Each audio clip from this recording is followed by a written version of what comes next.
Bonus Liber, Audiolibros, presenta Política de Aristóteles. Libro séptimo. De la organización del poder en la democracia y en la oligarquía. 1. De la organización del poder en la democracia. Hemos enumerado los diversos aspectos bajo los cuales se presentan en el Estado la Asamblea Deliberante, o sea el soberano, las magistraturas y los tribunales. Hemos demostrado cómo la organización de estos elementos se modifica según los principios mismos de la Constitución. Además hemos tratado anteriormente de la caída y estabilidad de los gobiernos, y hemos dicho cuáles son las causas que producen la una y aseguran la otra. Pero como hemos reconocido muchos matices en la democracia y en los demás gobiernos, creemos conveniente volver sobre todo aquello que hayamos dejado a un lado, y determinar el modo de organización más ventajoso y especial de cada uno de ellos. Examinaremos, además, todas las combinaciones a que pueden dar lugar los diversos sistemas de que hemos hablado, mezclándose entre sí.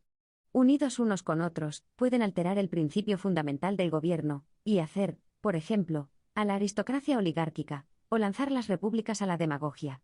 Ved lo que yo entiendo que son estas combinaciones compuestas que me propongo examinar aquí, y que no han sido aún estudiadas, constituidas la Asamblea General y la elección de los magistrados según el sistema oligárquico. La organización judicial puede ser aristocrática, o, también, organizados oligárquicamente los tribunales y la Asamblea General. La elección de los magistrados puede serlo de una manera completamente aristocrática. Podría suponerse todavía algún otro modo de combinación, con tal que las partes esenciales del gobierno no estén constituidas según un sistema único. Hemos dicho también a qué estados conviene la democracia, qué pueblo puede consentir las instituciones oligárquicas, y cuáles son, según los casos, las ventajas de los demás sistemas. Pero no basta saber cuál es el sistema que debe, según las circunstancias, preferirse para los estados. Lo que es preciso conocer, sobre todo, es el medio de establecer tal o cual gobierno. Examinemos rápidamente esta cuestión. Hablemos, en primer lugar, de la democracia, y nuestras explicaciones bastarán para hacer comprender bien la forma política diametralmente opuesta a esta y que comúnmente se llama oligarquía. No olvidaremos en esta indagación ninguno de los principios democráticos, ni tampoco ninguna de las consecuencias que de ellos se desprenden, porque de su combinación nacen los matices de la democracia, que son tan numerosas y tan diversos. En mi opinión son dos las causas de estas variedades de democracia. La primera, como ya he dicho, es la variedad misma de las clases que la componen, por un lado, los labradores, por otro, los artesanos, por aquel los mercaderes. La combinación del primero de estos elementos con el segundo, o del tercero con los otros dos, forma no solo una democracia mejor o peor, sino esencialmente diferente. En cuanto a la segunda causa, hela aquí, las instituciones que se derivan del principio democrático, y que parecen una consecuencia peculiar de los mismos, cambian completamente mediante sus diversas combinaciones la naturaleza de las democracias. Estas instituciones pueden ser menos numerosas en este estado, más en aquel, o, en fin, encontrarse reunidas en otro. Importa conocerlas todas sin excepción, ya se trate de establecer una constitución nueva, ya de reformar una antigua. Los fundadores de estados aspiran siempre a agrupar en torno de su principio general todos los especiales que de él dependen, pero se engañan en la aplicación, como ya he hecho observar al tratar de la destrucción y prosperidad de los estados. Expongamos ahora las bases en que se apoyan los diversos sistemas, los caracteres que presentan ordinariamente, y el fin a cuya realización aspiran. El principio del gobierno democrático es la libertad. Al oír repetir este axioma, podría creerse que solo en ella puede encontrarse la libertad, porque ésta, según se dice, es el fin constante de toda democracia. El primer carácter de la libertad es la alternativa en el mando y en la obediencia. En la democracia el derecho político es la igualdad, no con relación al mérito, sino según el número.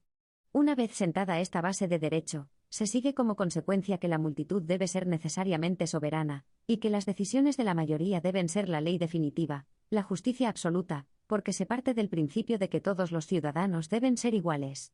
Y así, en la democracia, los pobres son soberanos, con exclusión de los ricos, porque son los más, y el dictamen de la mayoría es ley. Este es uno de los caracteres distintivos de la libertad, la cual es para los partidarios de la democracia una condición indispensable del Estado. Su segundo carácter es la facultad que tiene cada uno de vivir como le agrade, porque, como suele decirse, esto es lo propio de la libertad, como lo es de la esclavitud el no tener libre albedrío. Tal es el segundo carácter de la libertad democrática.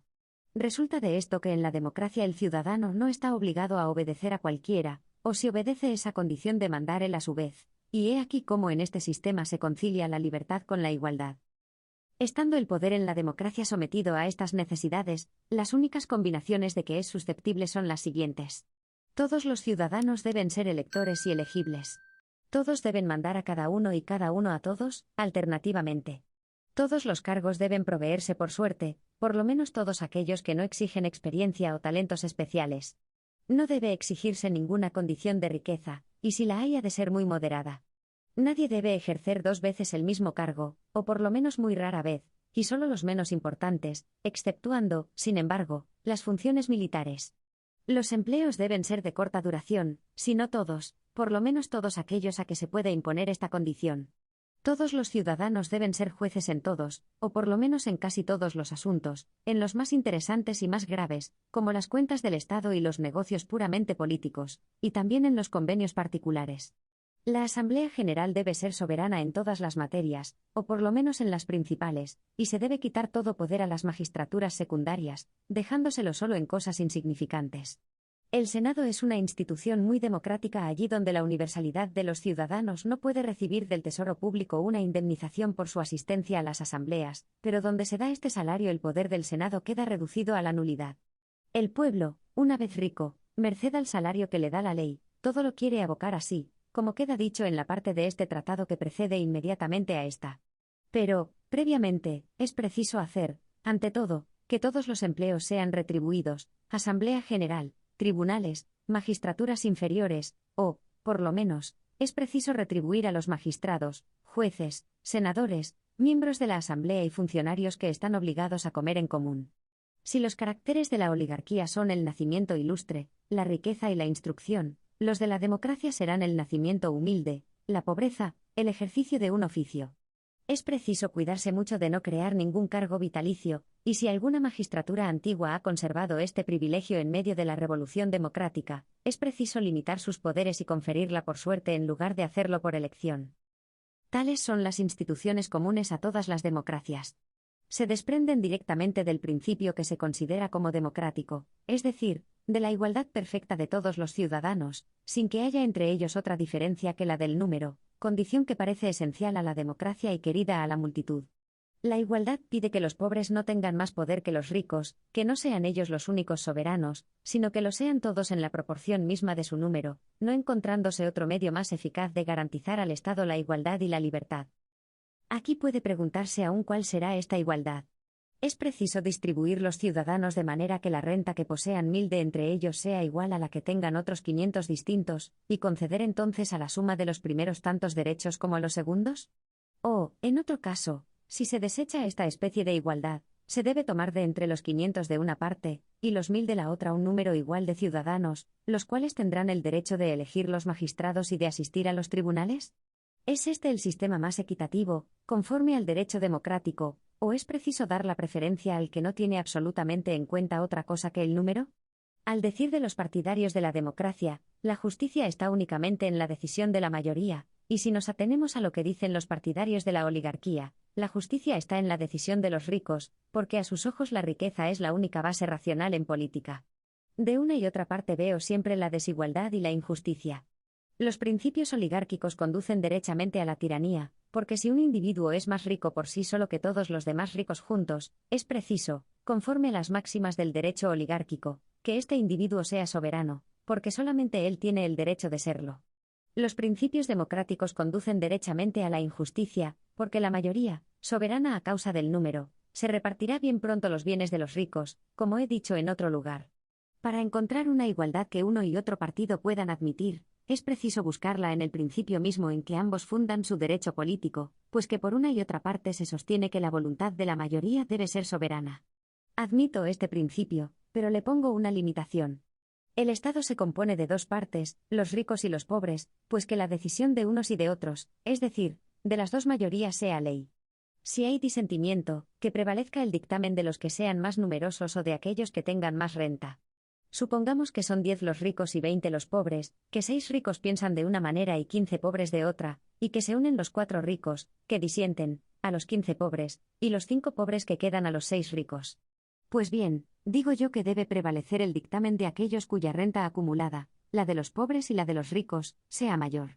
Si la renta es igual por ambos lados, el caso no es más embarazoso que el que ocurre hoy cuando se dividen por igual los votos en la asamblea pública o en el tribunal. Entonces se deja que decida la suerte, o se apela a cualquier otro expediente del mismo género.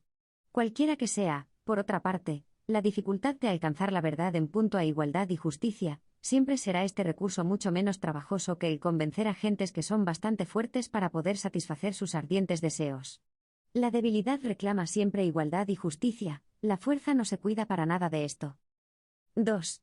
Organización del poder en la democracia, continuación. De las 4 formas de democracia que hemos reconocido, la mejor es la que he puesto en primer lugar en las consideraciones que acabo de presentar, y es también la más antigua de todas. Digo que es la primera, atendiendo a la división que he indicado en las clases del pueblo.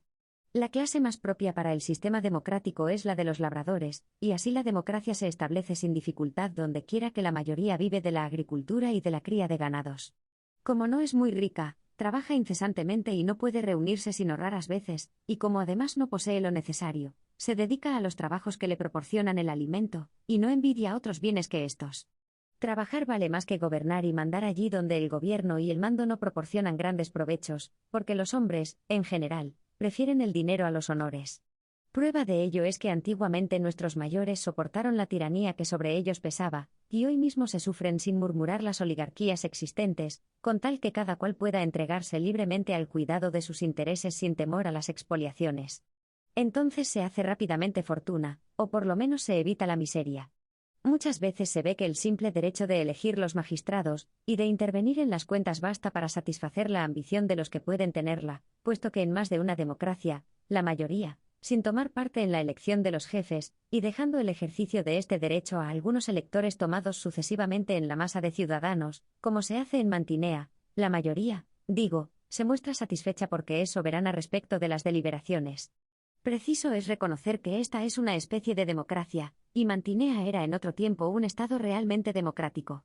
En esta especie de democracia, de que ya he hablado anteriormente, es un principio excelente y una aplicación bastante general el incluir entre los derechos concedidos a todos los ciudadanos la elección de los magistrados, el examen de cuentas y la entrada en los tribunales, y exigir para las funciones elevadas condiciones de elección y de riqueza, acomodando este último requisito a la importancia misma de los empleos, o también prescindiendo de esta condición de la renta respecto de todas las magistraturas, escoger a los que pueden, merced a su fortuna, llenar cumplidamente el puesto a que son llamados. Un gobierno es fuerte cuando se constituye conforme a estos principios. De esta manera, el poder pasa siempre a las manos de los más dignos, y el pueblo no recela de los hombres merecedores de estimación, a quienes voluntariamente ha colocado al frente de los negocios. Esta combinación basta también para satisfacer a los hombres distinguidos. No tienen nada que temer para sí mismos de la autoridad de gentes que serían inferiores a ellos, y personalmente gobernarán con equidad, porque son responsables de su gestión ante ciudadanos de otra clase distinta de la suya. Siempre es bueno para el hombre que haya alguno que le tenga a raya, y que no le permita dejarse llevar de todos sus caprichos, porque la independencia ilimitada de la voluntad individual no puede ser una barrera contra los vicios que cada uno de nosotros lleva en su seno. De aquí resulta necesariamente para los estados la inmensa ventaja de que el poder es ejercido por personas ilustradas, que no cometen faltas graves, y que el pueblo no está degradado y envilecido. Esta es sin duda alguna la mejor de las democracias, ¿y de dónde nace su perfección? De las costumbres mismas del pueblo por ella regido. Casi todos los antiguos gobiernos tenían leyes excelentes para hacer que el pueblo fuera agricultor, o limitaban de una manera absoluta la posesión individual de las tierras, fijando cierta cantidad, de la que no se podía pasar, o fijaban el emplazamiento de las propiedades, tanto en los alrededores de la ciudad, como en los puntos más distantes del territorio. A veces hasta se añade a estas primeras precauciones la absoluta prohibición de vender los lotes primitivos. Se cita también como cosa parecida a aquella ley que se atribuye a Oxilo, y que prohibía prestar con la garantía de hipoteca constituida sobre bienes raíces. Si hoy se intentara reformar muchos abusos, se podría recurrir a la ley de los afiteos, que tendría excelente aplicación al caso que nos ocupa. Aunque la población de este estado es muy numerosa y su territorio poco extenso, sin embargo, todos los ciudadanos sin excepción cultivan en ella un rincón de tierra. Se tiene cuidado de no someter al impuesto más que una parte de las propiedades, y las heredades son siempre bastante grandes para que la renta de los más pobres exceda de la cuota legal. Después del pueblo agricultor, el pueblo más propio para la democracia es el pueblo pastor que vive del producto de sus ganados.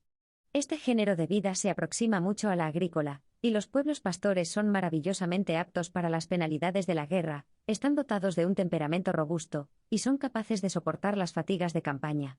En cuanto a las clases diferentes de estas, y de que se componen casi todas las demás especies de democracias, son muy inferiores a las dos primeras, su existencia aparece degradada, y la virtud no juega papel alguno en las ocupaciones habituales de los artesanos, de los mercaderes y de los mercenarios. Sin embargo, es preciso observar que, bullendo esta masa sin cesar en los mercados y calles de la ciudad, se reúne sin dificultad, si puede decirse así, en asamblea pública. Los labradores, por el contrario, diseminados como están por los campos, se encuentran raras veces y no sienten tanto la necesidad de reunirse. Pero si el territorio está distribuido de tal manera que los campos destinados al cultivo estén muy distantes de la ciudad, y su territorio poco extenso, en este caso se puede establecer fácilmente una excelente democracia y hasta una república. La mayoría de los ciudadanos se vería entonces precisada a emigrar de la ciudad e iría a vivir al campo, y podría estatuirse que la turba de mercaderes no pudiera reunirse nunca en asamblea general sin que estuviera presente la población agrícola. Tales son los principios en que debe descansar la institución de la primera y mejor de las democracias. Se puede, sin dificultad, deducir de aquí la organización de todas las demás, cuyas degeneraciones tienen lugar según las diversas clases de pueblo hasta llegar a aquella que es preciso excluir siempre. En cuanto a esta última forma de la demagogia, en la que la universalidad de los ciudadanos toma parte en el gobierno, no es dado a todos los estados sostenerla, y su existencia es muy precaria, como no vengan las costumbres y las leyes a la par a mantenerla. Hemos indicado más arriba la mayor parte de las causas que destruyen esta forma política y los demás estados republicanos. Para establecer esta especie de democracia y transferir todo el poder al pueblo, los que lo intentan en secreto procuran generalmente inscribir en la lista civil el mayor número de personas que les es posible, comprendiendo sin vacilar en el número de ciudadanos, no solo a los que son dignos de este título, sino también a todos los ciudadanos bastardos, y a todos los que lo son solo por un lado, quiero decir, por la línea paterna o por la materna. Todos estos elementos son buenos para formar un gobierno bajo la dirección de tales hombres. Estos son los medios que están por completo al alcance de los demagogos. Sin embargo, tengan cuidado de no hacer uso de ellos sino hasta conseguir que las clases inferiores superen en número a las clases elevadas y a las clases medias, que se guarden bien de pasar de aquí, porque traspasando este límite se crea una multitud indisciplinada y se exaspera a las clases elevadas, que sufren muy difícilmente el imperio de la democracia. La revolución de Cirene no reconoció otras causas. No se nota el mal mientras es ligero, cuando se aumenta, entonces llama la atención de todos. Consultando el interés de esta democracia, se pueden emplear los medios de que se valió Clístenes en Atenas para fundar el poder popular, y que aplicaron igualmente los demócratas de Cirene.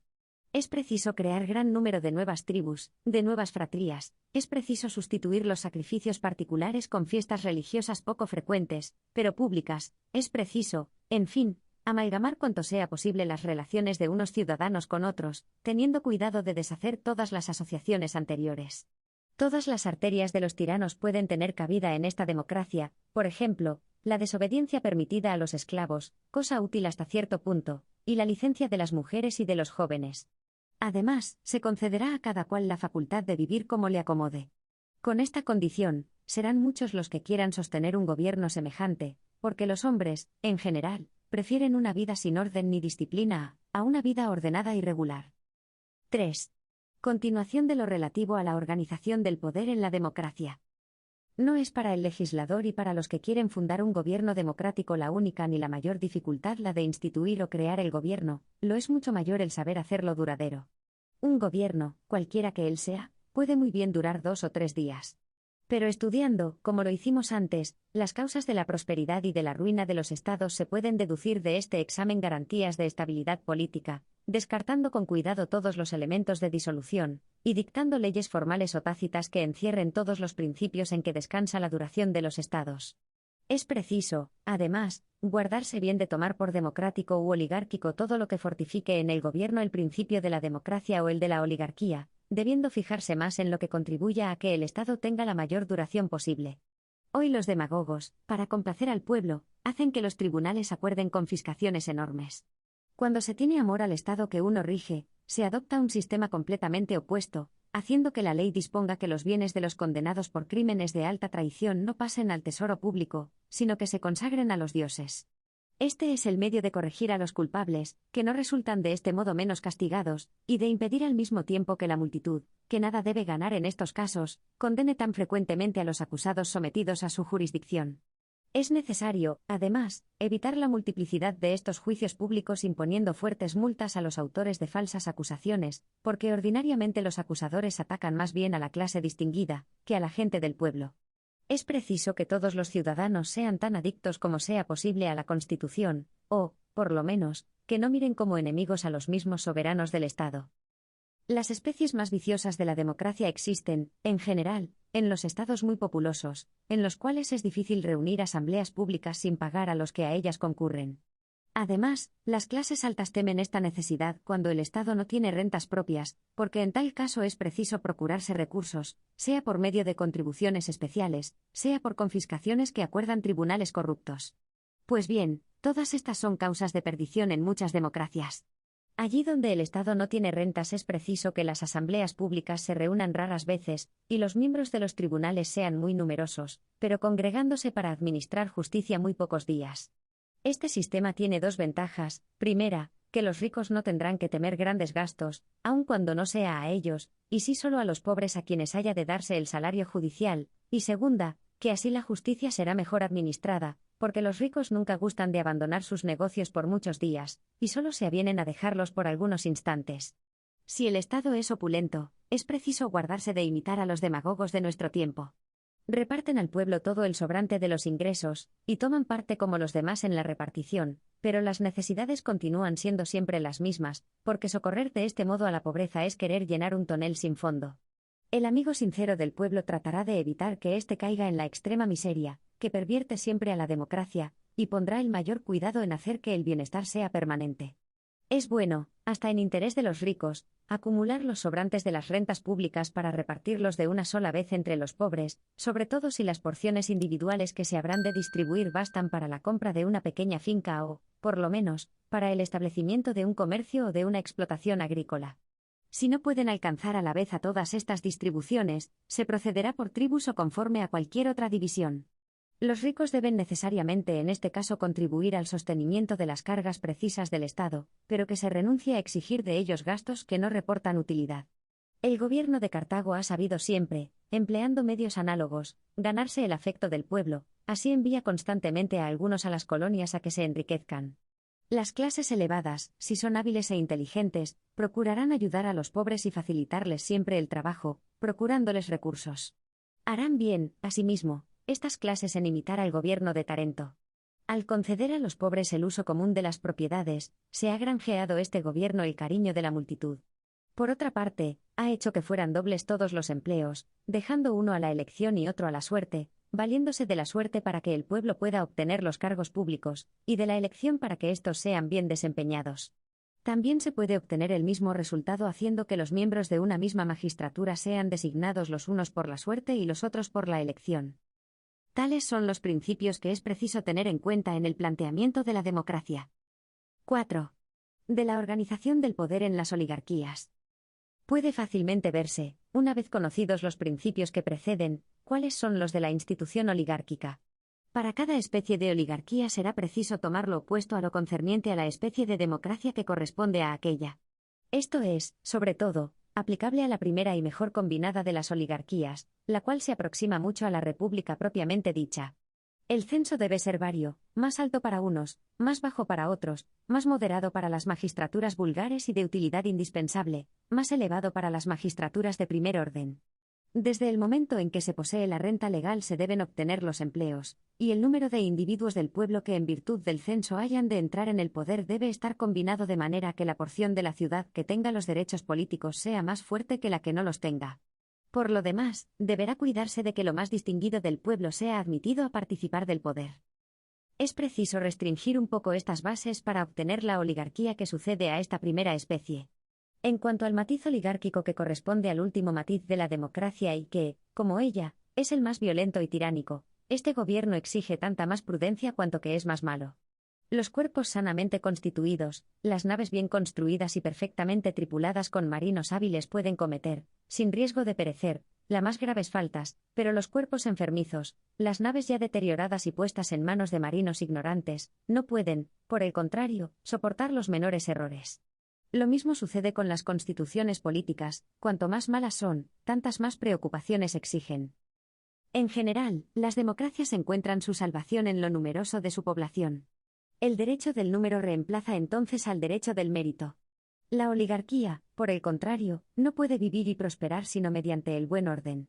Componiéndose casi toda la masa del pueblo de 4 clases principales, labradores, artesanos, mercenarios y comerciantes, y siendo necesarias para la guerra 4 clases de gente armada, caballería, infantería pesada, infantería ligera y gente de mar, en un país acomodado para la cría de caballos, la oligarquía puede sin dificultad constituirse muy poderosamente, porque la caballería, que es la base de la defensa nacional, exige siempre para su sostenimiento muchos recursos. Donde la infantería pesada es muy numerosa puede muy bien establecerse la segunda especie de oligarquía, porque esta infantería pesada se compone generalmente de ricos más bien que de pobres. Por el contrario, la infantería ligera y la gente de mar son elementos completamente democráticos. En los estados en que estos dos elementos se encuentran en masa, los ricos, como puede verse en nuestros días, están en baja cuando se enciende la guerra civil. Para poner remedio a este mal, puede imitarse la conducta de los generales que en el combate procuran mezclar con la caballería, y la infantería pesada una sección proporcionada de tropas menos pesadas. En las sediciones, los pobres muchas veces superan a los ricos, porque, armados más a la ligera, pueden combatir con ventaja contra la caballería y la infantería pesada. Por tanto, la oligarquía, que toma su infantería ligera de las últimas clases del pueblo, se crea ella misma un elemento adverso. Es preciso, por el contrario, aprovechándose de la diversidad de edades, y sacando partido así de los de más edad como de los más jóvenes, hacer que los hijos de los oligarcas se ejerciten desde los primeros años en todas las maniobras de la infantería ligera, y dedicarlos desde que salen de la infancia a los más rudos trabajos, como si fueran verdaderos atletas. La oligarquía, por otra parte, procurará conceder derechos políticos al pueblo, sea mediante el establecimiento del censo legal, como ya he dicho, sea como hace la Constitución de Tebas, exigiendo que se haya cesado desde cierto tiempo en el ejercicio de toda ocupación liberal, sea como en Marsella, donde se designa a aquellos que por su mérito pueden obtener los empleos, ya formen parte del gobierno, ya estén fuera de él. En cuanto a las principales magistraturas, reservadas necesariamente a los que gozan de los derechos políticos, será preciso prescribir los gastos públicos que para obtenerlas deberán hacerse. El pueblo, entonces, no se quejará de no poder alcanzar los empleos, y en medio de sus recelos perdonará sin dificultad a los que deben comprar tan caro el honor de desempeñarlos. Al tomar posesión, los magistrados deberán hacer sacrificios magníficos y construir algunos monumentos públicos, entonces el pueblo, que tomará parte en los banquetes y las fiestas, y verá la ciudad espléndidamente dotada de templos y edificios, deseará el sostenimiento de la Constitución, y esto será para los ricos un soberbio testimonio de los gastos que hubieren hecho. En la actualidad, los jefes de las oligarquías, lejos de obrar así, hacen precisamente todo lo contrario, buscan el provecho con el mismo ardor que los honores, y puede decirse con verdad que estas oligarquías no son más que democracias reducidas a algunos gobernantes. Tales son las bases sobre las que conviene instituir las democracias y las oligarquías. De las diversas magistraturas indispensables o útiles a la ciudad. Después de lo que precede, debemos determinar con exactitud el número de las diversas magistraturas, sus atribuciones y las condiciones necesarias para su desempeño.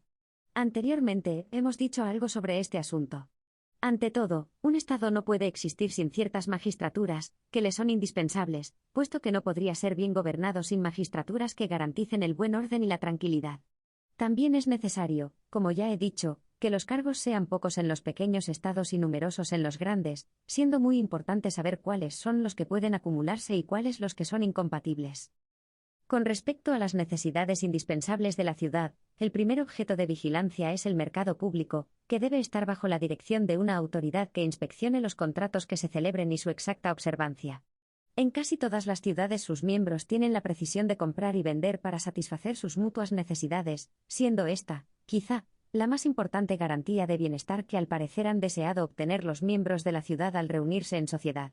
Otra cosa que viene después de esta, y que tiene con ella estrecha relación, es la conservación de las propiedades públicas y particulares. Este cargo comprende el régimen interior de la ciudad, el sostenimiento y la reparación de los edificios deteriorados y de los caminos públicos, el reglamento relativo a los deslindes de cada propiedad, para prevenir las disputas, y además todas las materias análogas a estas. Todas estas son funciones, como se dice ordinariamente, de policía urbana. Ahora bien, siendo muy variadas en los estados muy poblados, se pueden distribuir entre muchas manos. Así, hay arquitectos especiales para las murallas, inspectores de aguas y fuentes, y otros del puerto. Hay otra magistratura análoga a aquella y de igual modo necesaria, que tiene a su cargo las mismas obligaciones, pero con relación a los campos y al exterior de la ciudad. Los funcionarios que la desempeñan se llaman inspectores de los campos o conservadores de los bosques. Ya tenemos aquí 3 órdenes de funciones indispensables. Una cuarta magistratura, que no lo es menos, es la que debe percibir las rentas públicas, custodiar el tesoro del Estado y repartir los caudales entre los diversos ramos de la administración pública. Estos funcionarios se llaman receptores o tesoreros. Otra clase de funcionarios está encargada del registro de los actos que tienen lugar entre los particulares, y de las sentencias dictadas por los tribunales, siendo estos mismos los que deben actuar en los procedimientos y negocios judiciales. A veces esta última magistratura se divide en otras muchas, pero sus atribuciones son siempre estas mismas que acabo de enumerar. Los que desempeñan estos cargos se llaman archiveros, escribanos, conservadores, o se designan con otro nombre semejante. La magistratura que viene después de esta, y que es la más necesaria y también la más delicada de todas, está encargada de la ejecución de las condenas judiciales, de la prosecución de los procesos y de la guarda de los presos. Lo que la hace sobre todo penosa es la animadversión que lleva consigo. Y así, cuando no promete gran utilidad, no se encuentra quien la quiera servir o, por lo menos, quien quiera desempeñarla con toda la severidad que exigen las leyes. Esta magistratura es, sin embargo, indispensable, porque sería inútil administrar justicia si las sentencias no se cumpliesen, y la sociedad civil sería tan imposible sin la ejecución de los fallos como lo sería sin la justicia que los dicta. Pero es bueno que estas difíciles funciones no recaigan en una magistratura única. Es preciso repartirlas entre los miembros de los diversos tribunales, y según la naturaleza de las acciones y de las reclamaciones judiciales. Además, las magistraturas que son extrañas al procedimiento podrán encargarse de la ejecución, y en las causas en que figuran jóvenes, las ejecuciones deberán confiarse con preferencia a los magistrados jóvenes. En cuanto a los procedimientos que afectan a los magistrados públicos, debe procurarse que la magistratura que ejecuta sea distinta de la que ha condenado, que, por ejemplo, los inspectores de la ciudad ejecuten las providencias de los inspectores de los mercados, así como las providencias de los primeros deberán ejecutarse por otros magistrados. La ejecución será tanto más completa cuanto más débil sea la animadversión que excite contra los agentes encargados de la misma. Se duplica el aborrecimiento cuando se pone en unas mismas manos la condenación y la ejecución, y cuando se extiende a todas las cosas las funciones de juez y de ejecutor, dejándolas siempre en unas mismas manos, se provoca la execración general. Muchas veces se distinguen las funciones del carcelero de las del ejecutor, como sucede en Atenas con el Tribunal de los 11. Esta separación de funciones es oportuna, y deben discurrirse medios a propósito para hacer menos odioso el destino de carcelero, el cual es tan necesario como todos los demás de que hemos hablado. Los hombres de bien se resisten con todas sus fuerzas a aceptar este cargo, y es peligroso confiarle a hombres corruptos, porque se debería más bien guardarlos a ellos que no encomendarles la guarda de los demás. Importa, por tanto, que la magistratura encargada de estas funciones no sea la única ni perpetua. Se encomendarán a jóvenes allí donde la juventud y los guardas de la ciudad estén organizados militarmente, y las diversas magistraturas deberán encargarse sucesivamente de estos penosos cuidados. Tales son las magistraturas que parecen ser más necesarias en la ciudad. Enseguida vienen otras funciones que no son menos indispensables, pero que son de un orden más superior, porque exigen un mérito reconocido, y solo la confianza es la que motiva su obtención. De esta clase son las concernientes a la defensa de la ciudad y a todos los asuntos militares. Lo mismo en tiempo de paz que en tiempo de guerra, es preciso velar igualmente por la guarda de las puertas y de las murallas, y por su sostenimiento. También es preciso formar los registros de ciudadanos, y distribuirlos entre los diversos cuerpos de ejército. Las magistraturas a que corresponden todas estas atribuciones son más o menos numerosas según las localidades, así en las pequeñas ciudades un solo funcionario puede cuidar de todas estas cosas. Los magistrados que desempeñan estos empleos se llaman generales, ministros de la guerra. Además, si el Estado tiene caballería, infantería pesada, infantería ligera, arqueros, gente de mar, cada grupo de estos tiene precisamente funcionarios especiales, llamados jefes de la marinería, de la caballería de las falanges, o también, siguiendo la subdivisión de estos primeros cargos, se les llama jefes de galera, jefes de batallón, jefes de tribu, jefes de cualquier otro cuerpo que sea solo una parte de los primeros. Todas estas funciones son ramas de la administración militar, que encierra todos los matices que acabamos de indicar. Manejando de continuo algunas magistraturas, y podría decirse quizá todas, los fondos públicos, es absolutamente preciso que el que recibe y depura las cuentas de los demás esté totalmente separado de estos, y no tenga exclusivamente otro cuidado que aquel. Los funcionarios que desempeñan este cargo se llaman ya interventores, ya examinadores, identificadores o agentes del tesoro. Sobre todas estas magistraturas, y siendo la más poderosa de todas, porque de ella dependen las más de las veces la fijación y la recaudación de los impuestos, está la magistratura que preside la Asamblea General en los estados en que el pueblo es soberano. Para convocar al soberano en asamblea se necesitan funcionarios especiales.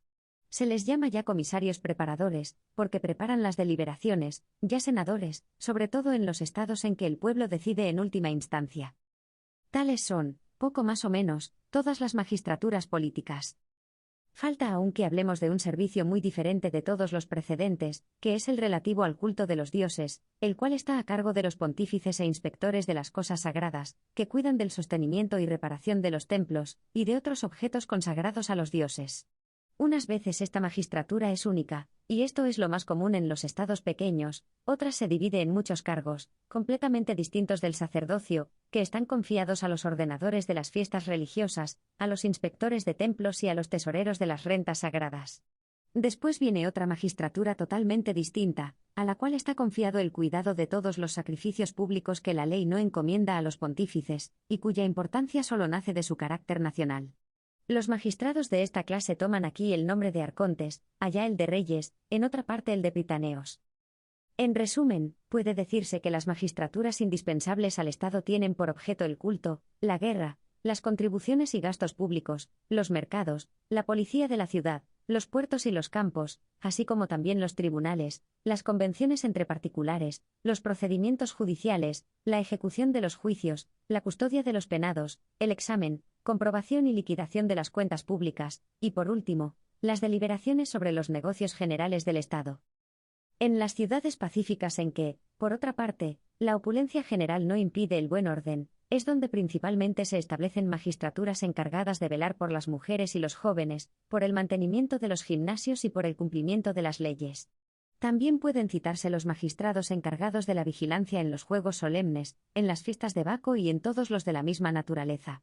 Algunas de estas magistraturas son evidentemente contrarias a los principios de la democracia, por ejemplo, la vigilancia de las mujeres y de los jóvenes, pues, en la imposibilidad de tener esclavos, los pobres se ven precisados a asociar a sus trabajos a sus mujeres e hijos, y de los 3 sistemas de magistraturas, entre las que se distribuyen mediante la elección las funciones supremas del Estado, guardadores de las leyes, comisarios, senadores, el primero es aristocrático, el segundo, oligárquico, y el tercero, democrático. En esta rápida indagación hemos examinado todas o casi todas las funciones públicas. Fin del libro 7.